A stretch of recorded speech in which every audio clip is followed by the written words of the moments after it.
E-X-P-R-E-S-S, c'est l'Express. E-X-P-R-E-S-S, c'est l'Express. E-X-P-R-E-S-S, ok, c'est l'Express. E-X-P-R. Bonsoir et bienvenue à cet avant-dernier épisode du Bunker.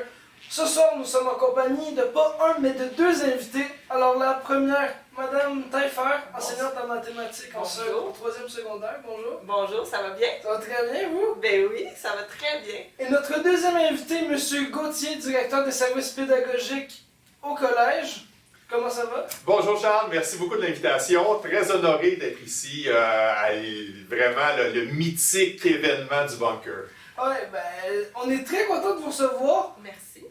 Pour la blague, on pensait au début qu'on n'allait pas avoir d'invité. Finalement, on en avait un. Là, on en a deux. Fait que c'est parfait.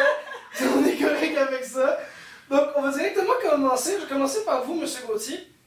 Un directeur des services pédagogiques dans une école secondaire, surtout au collège ici, qu'est-ce que ça fait concrètement? Concrètement, ben, je vais dire à peu près tout. Donc, je touche à peu près à tout dans l'école. Donc, autant l'organisation scolaire, fait que les horaires, les locaux et tout ça. Et en même temps, ben, tout ce qui est embauche du personnel, surtout les enseignants. Donc, je m'occupe de ça. Puis en même temps, ben, je vais aussi des fois dans le très détail. Donc, je vais aller dans les cours, la planification, vérifier certaines évaluations, vérifier qu'on est conforme. Et je m'en vais également plus haut, donc toutes les communications avec le ministère de l'Éducation pour s'assurer que ce qui se passe au Collège Saint-Sacrement, ce soit conforme avec la réalité, puis que c'est conforme avec les balises qu'on nous exige. Ben, c'est moi aussi ma responsabilité. Fait que je fais un peu de tout, puis ça me tient très occupé. Ça rentre dans une semaine, mais difficilement, mais ça finit. Ben, ça rentre pas dans une semaine, mais les semaines, c'est cool. Peu pas, le temps passe pareil. Rassurez-moi, vous n'êtes pas tout seul. Vous avez une équipe déjà avec vous pour vous aider ou vous êtes tout seul? C'est sûr que, comme un peu partout, on est une équipe. Moi, j'ai une extraordinaire équipe au secrétariat avec Marie-Ève Pouliot, Marie-Claude Lalande qui est également enseignante, j'ai Anne-Isabelle Figaro qui m'aide, qui sont comme les services pédagogiques. Mais moi, je travaille à peu près avec tous les services. Donc, je travaille avec les directions de niveau, puis on coordonne les directions de niveau. Je travaille avec les départements, donc pour se fixer des cibles, puis faire avancer la pédagogie au collège, puis les projets. Je travaille également dans plusieurs comités à gauche et à droite pour faire avancer les choses, qu'il y ait de plus en plus d'événements, de plus en plus d'activités, mais qu'en même temps, ces activités-là, puis ces événements-là, bien, soient bien balisés. Un peu à la couleur, en plein ça, du Collège Saint-Sacrement. Donc, rigueur, excellence, puis en même temps, ben, on en profite parce qu'on a de belles installations pour pouvoir en profiter. Oh, ben, parfait, merci pour ça. Madame Taillefer, vous êtes enseignante en troisième secondaire en mathématiques, mais pourquoi la troisième secondaire et pas un autre niveau, par exemple? C'est une très bonne question. Je dirais que c'est de ma faute. Non, ok, continue. Non, c'est pas de la faute à M. Gauthier, mais en partie. En fait, M. Gauthier pourrait dire « Non, Sophie, tu vas en secondaire 2, par exemple, ou en secondaire 5. Le dernier mot revient à M. Gauthier. » Donc, s'il me laisse là, j'imagine que c'est parce que je fais un pas pire travail. Il faut avoir une bonne entente aussi. Exactement, qu'il faut venir au bunker ensemble. Ouais. Exactement. Non, mais pourquoi secondaire 3? Donc, par ancienneté, il y a comme un tableau qui se dessine, puis là, dans ma vie, donc je suis vraiment comblée que rendu à mon tour, mon choix numéro 1 soit encore possible. Puis je le fais aussi avec Mme Bergeron, qui est ma collègue chouchou chérie, qui est malheureusement en congé de maternité, mais on salue Mme Bergeron. Donc Mme Bergeron qui travaille avec moi, on fait une bonne équipe ensemble. Puis est-ce que c'est pour, en tant que tel, la matière ou plus l'âge que les élèves sont rendus dans leur vie pour la troisième secondaire? C'est sûr que quand j'ai pris ma décision d'aller en enseignement, j'aurais pu aller en enseignement primaire. Je pense que c'est quelque chose qui colle un petit peu moins à ma personnalité. Ben, tu as été dans ma classe, j'aime beaucoup le sarcasme, j'aime beaucoup... Au primaire, ça aurait été un petit peu plus difficile, je crois. Mon lien avec les ados se fait facilement bien. Donc, c'est sûr que, tu sais, depuis que j'ai été embauchée ici, j'ai travaillé sur tous les niveaux en mathématiques, je les ai tous faits. Secondaire 1, les élèves, j'ai trouvé super attachants, mais je préfère les recroiser en secondaire 3. On dirait il y a quelque chose Il quelque chose qui connecte moins, j'ai l'impression, qu'en secondaire 3. Donc, je te dirais l'âge en grande partie que j'aime vraiment beaucoup. Secondaire 3, 4, 5 m'allume beaucoup au niveau de l'âge. Puis au niveau de la matière, je trouve que c'est vraiment un programme varié qui m'intéresse beaucoup. On touche vraiment à plusieurs sujets en secondaire 3. Ça touche un peu à tout, mais à tout ce qui va être surtout important pour la 4e secondaire après. Ouais, on a SM qu'en CST. C'est ça, on a aussi ce travail-là à faire en secondaire 3, de bien identifier qui devrait aller dans quelle séquence. On s'en est parlé justement la semaine dernière de ça. Donc, tu sais, ce travail-là de s'assurer que les élèves ont un bon suivi puis ont la meilleure séquence pour favoriser leur réussite, je dirais.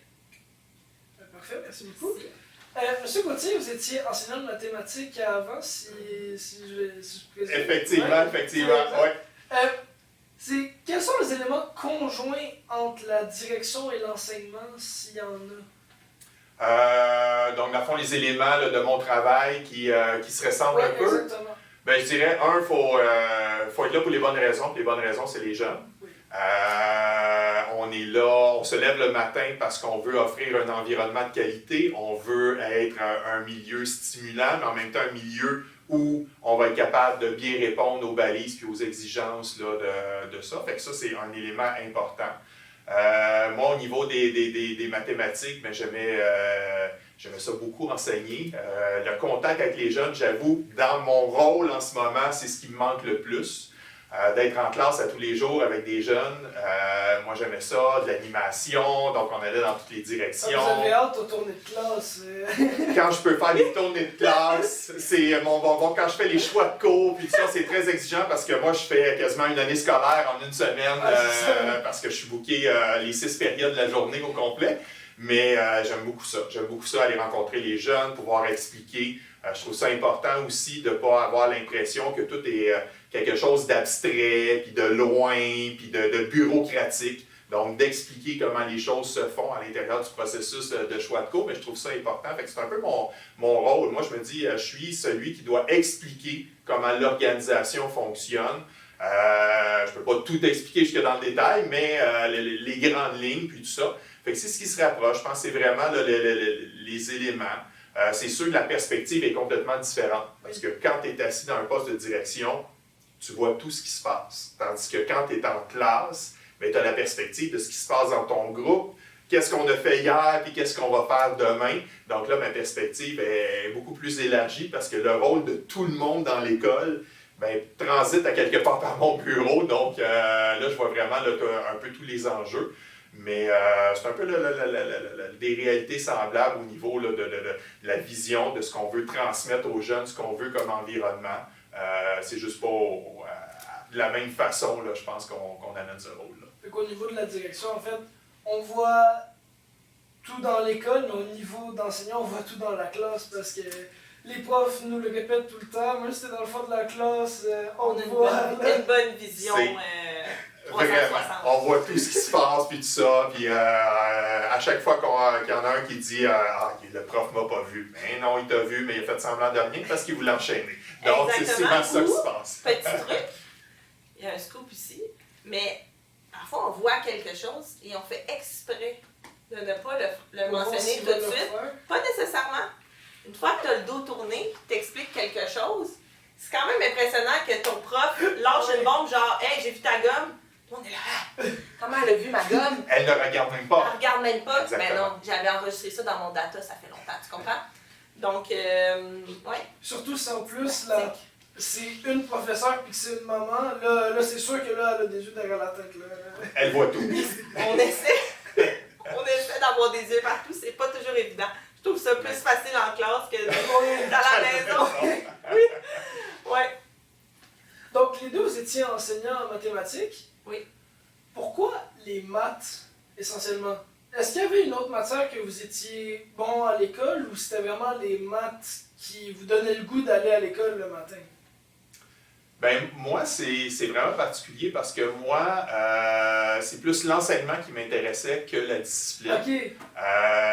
moi, c'est vraiment l'enseignement. Ben, moi, je suis un peu, en tout cas, toute ma famille autour de moi, j'ai plein d'enseignants à gauche et à droite. Mon père en était un également, qui a pris sa retraite d'ici d'ailleurs. Fait que moi, tout autour de moi, il y avait des enseignants. Fait que la discipline, ben, est venue un petit peu avec les perspectives d'emploi à mon époque, parce que je regardais dans quel champ il y a un peu plus d'ouverture ou un peu plus de besoin. J'étais un passionné d'histoire, mais je vous donne un scoop, dans l'univers social, il y avait beaucoup plus de candidatures à l'époque et c'était plus difficile de se placer. Tandis qu'un domaine comme mathématiques, ben, il y avait très peu de finissants par cohorte dans le domaine de mathématiques. Il y en a encore très peu d'ailleurs. Fait que c'est ça. Fait que c'était vraiment ce point de vue-là, plus l'enseignement. En même temps, ben, c'est jamais facile de faire un choix. Parce que même aujourd'hui, moi, si on me demandait aujourd'hui qu'est-ce que tu aimerais faire, ben, moi, j'aurais essayé plein de choses différentes. Les finances auraient pu m'intéresser, j'aurais pu m'en aller... non, en plein ça, j'aurais essayé différents domaines complètement différents, peut-être en entreprise. J'ai suivi quelques petits stages au HEC à cause de ma formation de direction en ce moment, puis finalement, ben, il y a pensé, peut-être que les HEC, ça aurait été quelque chose dans lequel j'aurais aimé. Okay. Moi, le seul domaine que c'était clair, que je voulais même pas faire, même si plusieurs personnes, à cause de mes résultats, me poussaient à aller, c'est le domaine de la santé. Oui. Moi, je ne voulais pas aller dans le domaine de la santé. S'il y a une chose qui était catégorique, c'est que c'était sûr que je ne m'en allais pas dans le domaine de la santé. Ça, c'était évident. Ben, les maladies, toujours être en train de brasser la maladie, puis je vais dire, tripoutailler les gens, c'est pas vraiment ma tasse de thé non plus. Fait qu'autant physio, ergo, peu importe, le dentiste, non. Moi, non, c'est correct. On s'assoit en face de l'autre, on jase, on va avoir des belles discussions. Ça, c'est parfait. Mais non, c'est pas moi qui va aller, non, c'est pas moi qui va aller préparer tes caries puis qui va te mettre ton tube dans la bouche ou t'opérer à cœur ouvert. Non, vraiment pas. Non, regarde, non, il y a sûrement des gens que ça les intéresse beaucoup plus que moi. Ben, c'est parfait. Et pour vous, on va finir avec vous. Au niveau discipline scolaire ou au niveau tout champ confondu, parce que j'ai eu la chance, mes parents, jeunes, ils m'ont fait toucher à vraiment beaucoup de choses. Oui. Puis, quand j'étais au secondaire, je venais pas ici, mais j'allais dans un autre collège privé très proche, donc pas de l'éducation, mais j'allais proche d'ici. On traverse un pont, exactement. Puis, j'aimais vraiment être impliquée dans plusieurs choses. C'est un peu le reflet de qui je suis aujourd'hui encore. Donc, j'aimais ça. Tu sais, je faisais du théâtre. J'ai fait un petit peu d'improvisation. J'ai joué au soccer, j'ai joué au volleyball. J'ai essayé vraiment beaucoup de sports différents. Le soccer et le volleyball sont restés longtemps. Sont encore là aujourd'hui. Mais je suis vraiment quelqu'un qui aimait plusieurs disciplines. Je joue du violon aussi. J'ai fait mon primaire dans une école de musique-études. Donc, ça a tout le temps été... Il y a toujours eu 1001 choses qui m'intéressaient. Je me rappelle en secondaire 5, quand la madame Olivier de mon école est venue dans ma classe, quand elle nous a fait passer des tests, moi, il y avait comme des étoiles partout. J'étais là, c'est où je m'en vais? Veux pas, tu sais, je pense qu'on suit toujours un peu le parcours de nos parents. Oui. Rêve de jeune fille, ayant de la famille qui travaille un peu dans le domaine artistique, je pense que ce domaine-là m'a toujours beaucoup intéressée. Oui. Je me récupère en animant le gala du mérite et de l'excellence cette année. Petit scoop. Petit scoop ici. Mais c'est ça. Ça m'a toujours... Et le co-animateur sera M. Beaulac. Donc bref, c'est toujours... Ça, c'est un aspect que j'aime vraiment beaucoup. Donc je me questionnais dans ça. J'aimais beaucoup le domaine policier aussi. Okay. Mais puisque, au fond, j'aimais vraiment beaucoup l'école, au cégep, je me suis questionnée à savoir dans quelle matière je performe le mieux. Oui. Les mathématiques, ça a tout le temps été quelque chose de simple pour moi. Puis ensuite de ça, je me suis projetée, si je travaillais dans une école, ça serait qui mon role model, tu sais, que j'ai eu au secondaire, c'est à qui je m'identifie le plus. Puis dans le fond, j'ai eu 2 enseignants, plusieurs enseignants, là, mais Il y a un enseignant qui m'a particulièrement marqué au secondaire, que j'ai adoré, avec qui j'ai eu la chance de faire mon stage final en enseignement. C'est pour ça que j'ai décidé d'aller en enseignement. J'hésitais beaucoup entre les mathématiques et le français, parce que je performais bien en français aussi. Mais ma mère m'a dit, tu sais, Sophie, la lecture, c'est pas nécessairement, tu sais, t'es pas une bébite de livres. Est-ce que tu vas avoir du plaisir à lire tous les romans de tes élèves? Les mathématiques, Sophie, il y en aura tout le temps. Voilà, je regrette pas mon choix. Parfait. Merci beaucoup à vous deux. Merci Restez avec nous. Restez avec nous aussi à la maison. On se retrouve maintenant pour le débat culturel. XPRESS, c'est l'Express. EXPRESS, c'est l'Express. EXPRESS, ok, c'est l'Express. EXPR. Et re-bienvenue à ce dernier débat culturel de la saison du Bunker. Je me présente, c'est Daniela, votre animatrice aujourd'hui, votre, en fait, dernière animatrice pour le débat culturel. Déjà, comment vous sentez-vous? Bien. Bien, est-ce que vous êtes prêts? Ouais. Oui. Plus que prêt. Alors, sans plus tarder, nous allons débattre sur un sujet qui a déjà été abordé plusieurs fois durant la saison, mais qui a fait pas mal, disons, de discussions et, disons, comme de combats entre amis. Alors, la question est, avec maintenant les plateformes qu'on a, Netflix, Crave, etc., est-ce qu'on a encore réellement besoin ou l'envie d'aller au cinéma? Je vous laisse la parole. Qui veut commencer? Ben, je peux commencer. Là, Vas-y. ben, moi, personnellement, je trouve que... Ben, c'est pas déjà la question, j'ai oublié. Attends. Oui, moi, je trouve que ça vaut encore beaucoup la peine de se rendre au cinéma. Oui, les plateformes comme Netflix, Crave, toutes ça, les plateformes en ligne, oui, c'est plus simple, c'est vraiment... Tu fais genre cliquer sur les boutons, tu as ton film. Mais le cinéma, c'est toujours comme un événement quand tu vas là avec tes amis, tu vas là avec la famille. Fait que c'est toujours comme un petit moment comme le fun avec ta famille, des amis qui regroupent le monde. Fait que moi, je trouve que ça vaut la peine d'encore aller au cinéma. Oui, moi aussi, je suis du même avis qu'Emmanuel. Et aussi, quand tu vas là-bas, l'ambiance est différente. Juste le fait de regarder sur un grand écran beaucoup plus grand que celui de la télé ou genre du téléphone, l'ambiance est différente. Et je trouve aussi que le fait... Ben, je vais laisser ça sur maintenant, puis mes autres arguments, je vais les emmener plus tard. Mais je pense que c'est une question d'âge. Parce que vois-tu, à ton âge, je crois que... Là, je parle comme si j'étais une vieillarde. Ouais. Quel âge as-tu? Non, mais j'ai 30 ans et ma passion, une de mes plus grandes passions était probablement d'aller avec mes amis au cinéma, de m'acheter des jujubes, un popcorn, etc. quand j'avais 14, 15, 16 ans. Mais à partir du moment où, présentement, j'ai des responsabilités à la maison, j'ai un emploi, je passe ma journée avec des jeunes dans une école, j'apprécie beaucoup mon intimité. Quand j'arrive le soir à la maison, la première chose qui arrive quand je vais au cinéma, c'est que je croise des élèves. C'est pas grave. Ça, c'est pas grave, mais on dirait que être confortable dans mon salon, je me dis, si durant ma semaine, j'ai une soirée où je peux faire une activité, par exemple, avec mon conjoint, puis qu'on a congé de notre gestion familiale parce qu'on a des jeunes enfants, je préfère la passer ailleurs qu'au cinéma. Je pense que les besoins changent au fil du temps. Donc, de mon côté, j'apprécie énormément Netflix, Crave et toutes ces plateformes.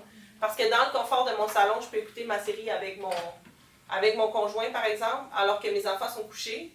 Je pense pas que j'utiliserais une gardienne pour aller voir un film au cinéma.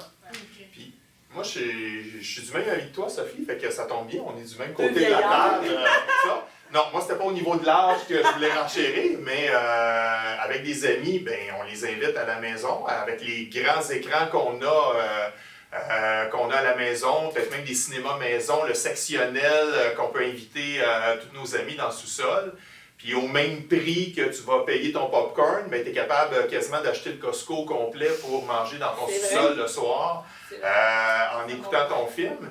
Donc, moi, je ne vois plus vraiment d'avantage. Tu sais, en même temps, quand tu es entre amis, tu peux même passer tes commentaires, puis tu ne dérangeras pas les ranger d'en haut en bas pendant le cinéma. Donc, moi, je trouve qu'au contraire, on est de plus en plus bien dans notre sol, puis on peut voir les choses, les nouveautés sortent au cinéma, puis je pense 2 mois après, on peut les voir à la maison, dans le confort de son foyer.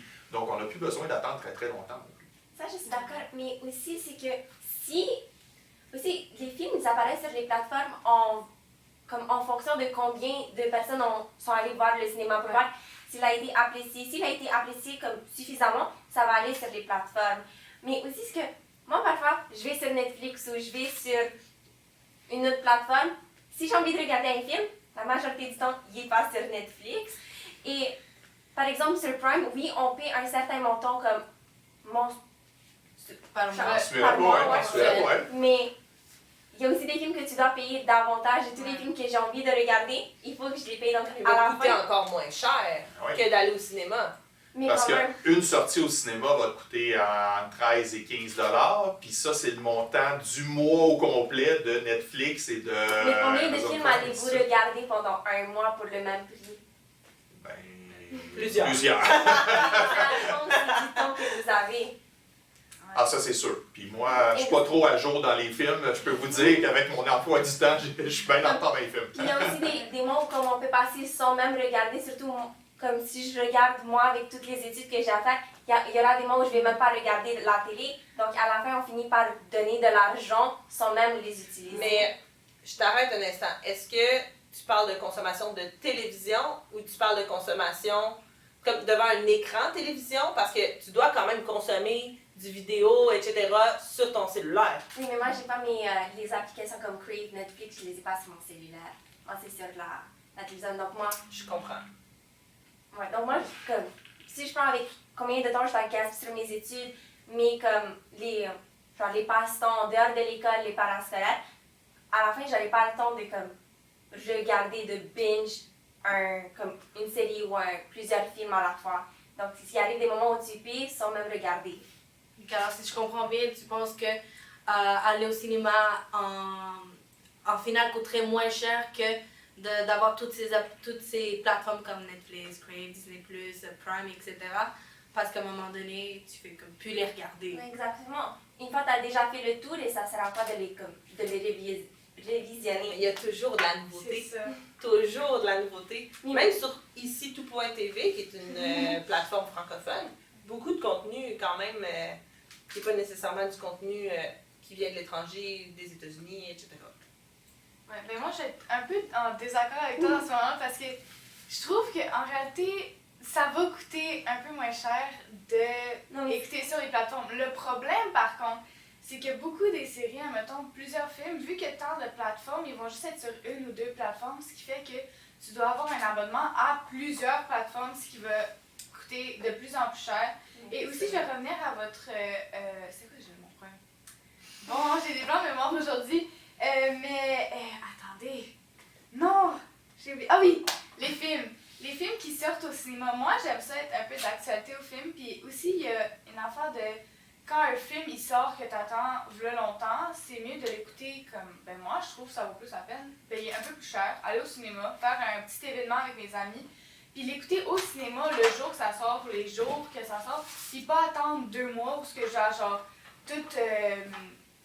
genre, faire attention à ce que je regarde sur les réseaux sociaux parce que si un film Marvel qui sort, c'est sûr que si je vais sur TikTok ou Instagram, je vais avoir plein de spoilers sur ça, mes amis qui vont le voir au cinéma, mettons, eux ils vont vouloir m'en parler, mais je vais pas pouvoir faire. Pour moi, personnellement, je trouve ça important pour les films que j'attends. J'avoue que certains films, si je me dis, genre, ok, je peux l'écouter dans 2 mois, ça me dérange pas tant, mais quand même, je trouve quand même que c'est important de pouvoir aller au cinéma encore. Puis ça permet aussi de la faire de la socialisation. Désolée. Oui, parce que je comprends qu'on peut inviter des amis à aller de venir chez nous puis on regarde un film. Mais moi, personnellement, je suis comme... Si on me dit « Ah, tu veux-tu venir chez moi écouter un film » ou « Préfères-tu qu'on aille au cinéma l'écouter ?» Moi, je serais beaucoup plus comme excitée d'aller au cinéma et de pouvoir comme... Je sais pas, c'est juste l'ambiance puis... Puis aussi, je trouve que, genre, moi, personnellement, quand je vais écouter un film, genre, à la maison avec ma famille, je suis plus portée à avoir mon téléphone ou sortir mon téléphone pour faire les affaires. C'est vrai, les amis, on est mettons, distrait. qu'au cinéma, parce qu'au cinéma, je me dis, je vais pas utiliser mon téléphone, ça va déranger les autres. Fait que, tu sais, puis aussi, je me sens plus concentrée sur le film parce que je vais pas être portée à parler à mes amis autant. Oui, des fois, je vais leur parler, faire des petits commentaires, chuchoter. Mais non plus, je vais pas comme parler, ce qui est, moi, je trouve qui est comme très aidant parce que c'est vraiment concentré sur le film. Moi, c'était le point. Tu parlais de socialisation tantôt. C'est peut-être un autre débat qu'on fera éventuellement. Mais d'être ensemble pour socialiser, alors que quand il y a 4-5 personnes autour de la table, les 4-5 sont sur leur selle. En tout cas, nous, on n'a pas tellement connu ça dans notre adolescence, puis on socialisait pour vrai. Quand on était ensemble, on en profitait ensemble. Donc ça, effectivement, c'est peut-être un autre enjeu, un autre débat, mais le cellulaire aussi, ou la gestion du cellulaire, ça, c'est quelque chose de très présent. C'est certain que quand je crois un peu, je me rappelle plus c'est qui exactement, je pense que c'est toi qui as dit ça, quand tu vas au cinéma, que tu paies des coûts supplémentaires, ça représente une sortie pour toi durant ta semaine, je crois que c'est normal de profiter à 200% du moment présent, d'être concentré, etc. Effectivement, on n'est pas à l'abri non plus d'utiliser nos cellulaires. Puis moi aussi, quand je suis à la maison, que je regarde une série, je compare ça un peu à la manière des applications de rencontres où c'est facile de voir plusieurs partenaires défiler un à la suite de l'autre. Ben, c'est tellement facile d'avoir un autre type de contenu qui nous convient. On regarde, on a tellement de propositions sur les plateformes qui peuvent convenir à nos besoins personnels que versus aller au cinéma, se concentrer puis se dire ben, j'ai payé ce film-là, je vais le regarder jusqu'à la fin. Ben, c'est facile sur une plateforme de juste changer de film finalement si on n'aime pas les 15 premières minutes. Puis tellement qu'il y a comme beaucoup de films qui sortent sur les plateformes, ça peut aussi apporter genre le binge-watching, genre ça peut apporter vraiment des habitudes comme malsaines, genre regarder une série, puis tu continues, puis tu lâches pas.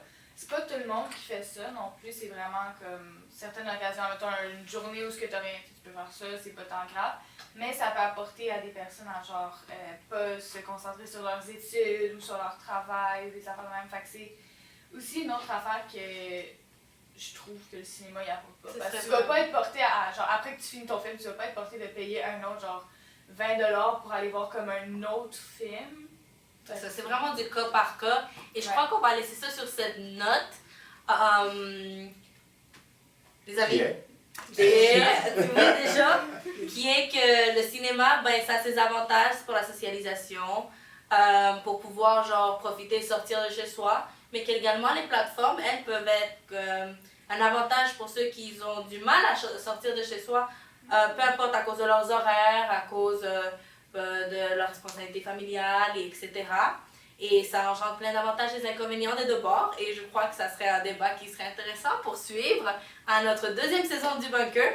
Mais ça s'arrête pour là. Merci d'écouter pour le dernier débat culturel de saison 1 Bunker. Et on se revoit au dernier débat sportif. EXPRESS, c'est l'Express. EXPRESS, c'est l'Express. EXPRESS, ok, c'est l'Express. EXPRESS.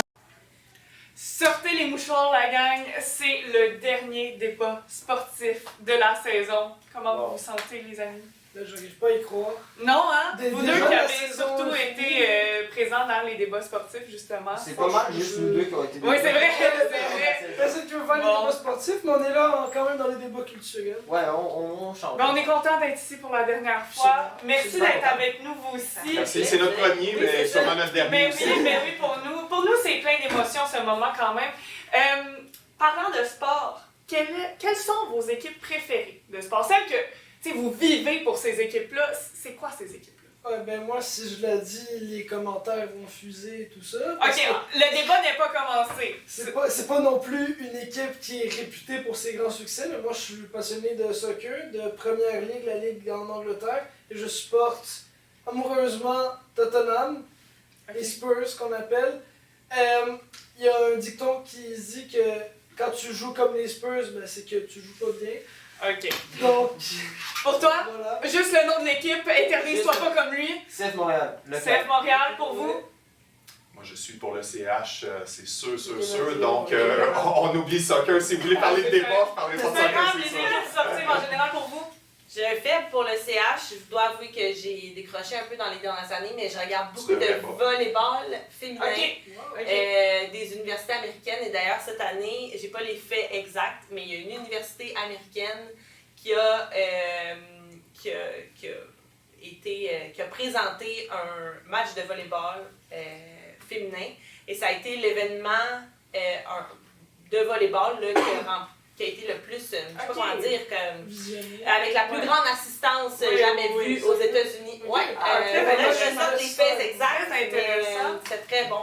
Donc, des fans de sport ici, ça doit vous arriver d'être fâchés contre des situations qui arrivent. Est-ce que vous pensez que les dirigeants de ces équipes sportives-là devraient consulter les partisans comme vous?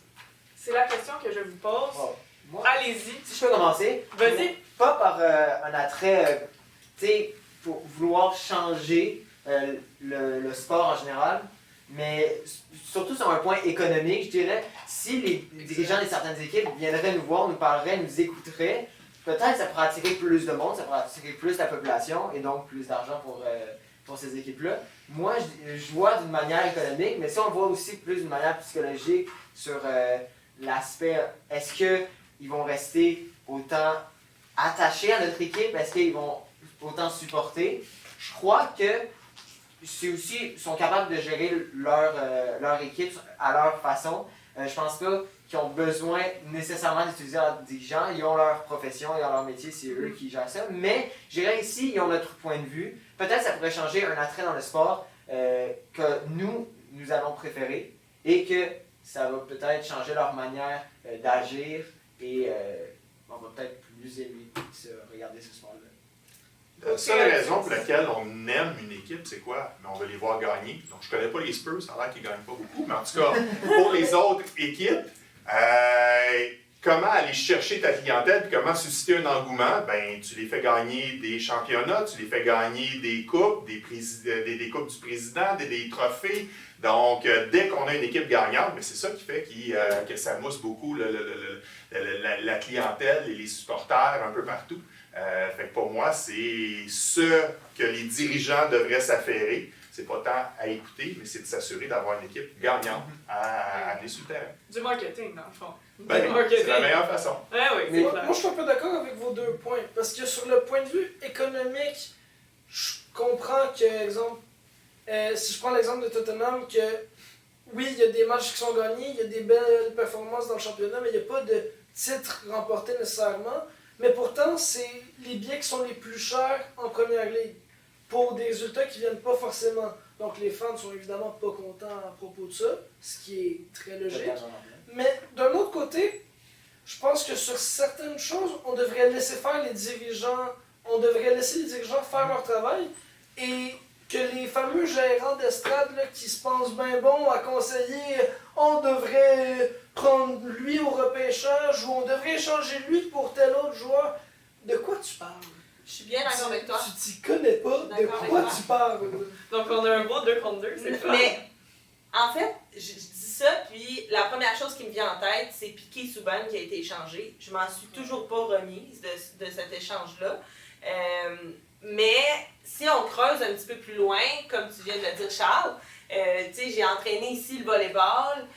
Quand on est entraîneur, qu'on a une vision extérieure à quelque chose, ben, je pense que on sait où on s'en va, puis les gens qui sont devant nous ne savent pas nécessairement clairement à quel endroit on se dirige. Donc, parfois, on prend des décisions pour le bien de l'équipe sans que nécessairement tout le monde le réalise. Par exemple, ton joueur étoile, ben, c'est pas nécessairement la personne qui, dans une situation difficile sur le terrain, a le plus grand calme, a la meilleure attitude pour motiver les troupes. Parfois, c'est pas cette personne-là qui va faire la différence dans une situation précise. Bien que tous les gérants d'estrade aimeraient que tu mettes ton joueur étoile sur le terrain. C'est la vedette. C'est exactement, c'est la vedette. Ben, c'est pas nécessairement la meilleure décision dans un contexte précis. Donc, je pense qu'il faut faire attention, justement, on sait pas tout. Il faut, oui, je pense, être à l'écoute du milieu qu'on dirige, mais je pense qu'on sait comme dirigeant, c'est où qu'on s'en va. Oui, je suis totalement d'accord. Tu sais, moi, je dirais, par exemple, toi qui écoutes beaucoup le soccer, Messi a été échangé en MLS. Et il est venu s'installer à Miami, avec l'Inter Miami. Tu sais, moi, je suis pour le point. Il n'a pas juste été rapporté parce que, tu sais, il était pas cher sur le marché.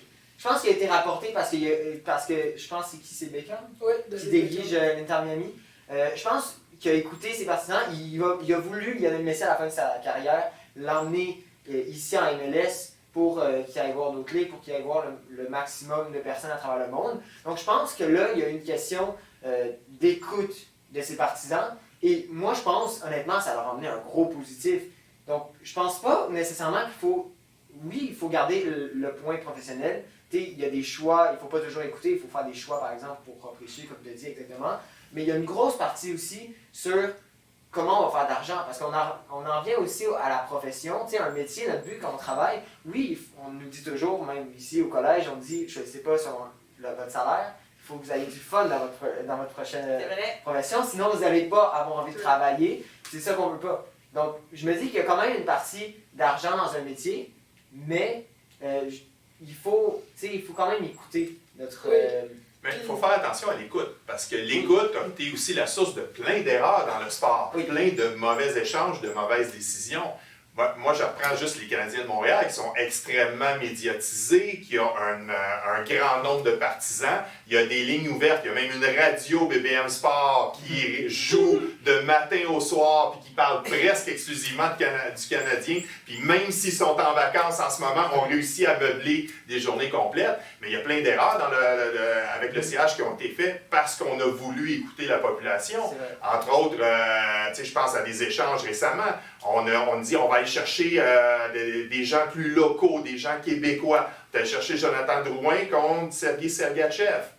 Ben, Sergei Sergachev est en série. Bon, là, il est blessé présentement, mais c'est quand même un défenseur qu'on a eu pendant 15 ans alors que Jonathan Drouin, ben là, ça n'a pas été un grand succès. Même s'il y avait du talent, ça n'a pas été un grand succès du tout à Montréal, mais c'était pour attiser un petit peu la foule puis tout ça.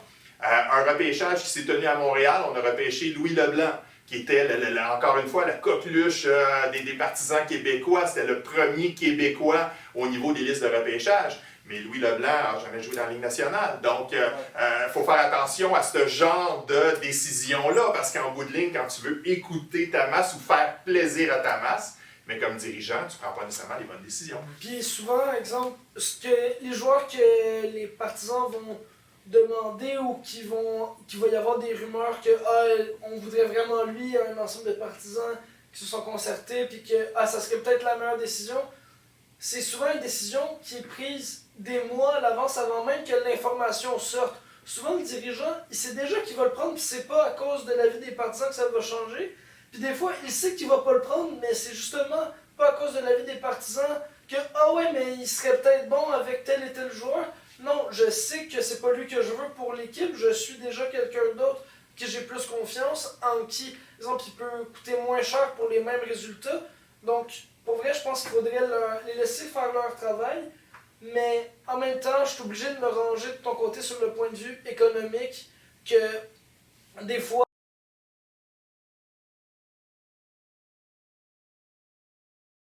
c'est normal que les fans soient en désaccord et qu'ils soient pas contents avec ça, parce que il y a clairement une injustice, ça coûte plus cher mais qu'il n'y a pas plus de performance. Donc ça revient, il faut avoir une équipe gagnante. C'est là que l'économie va être poussée. Mais chaque marché a quand même ses particularités. Si on pense à Montréal, par exemple, le hockey, ben Montréal, bien que les gens soient très intenses, écoutent beaucoup le hockey, participent beaucoup aux discussions, comme vous avez dit, c'est très médiatisé, mais on dirait que Montréal a quand même de la difficulté à tenir à long terme des vedettes. C'est pas un marché de vedettes. Ouais. C'est un marché où faut que tu te fondes dans la masse comme joueur. Des joueurs qui prennent beaucoup de place, on dirait qu'à long terme, à Montréal, ils finissent par déranger constamment.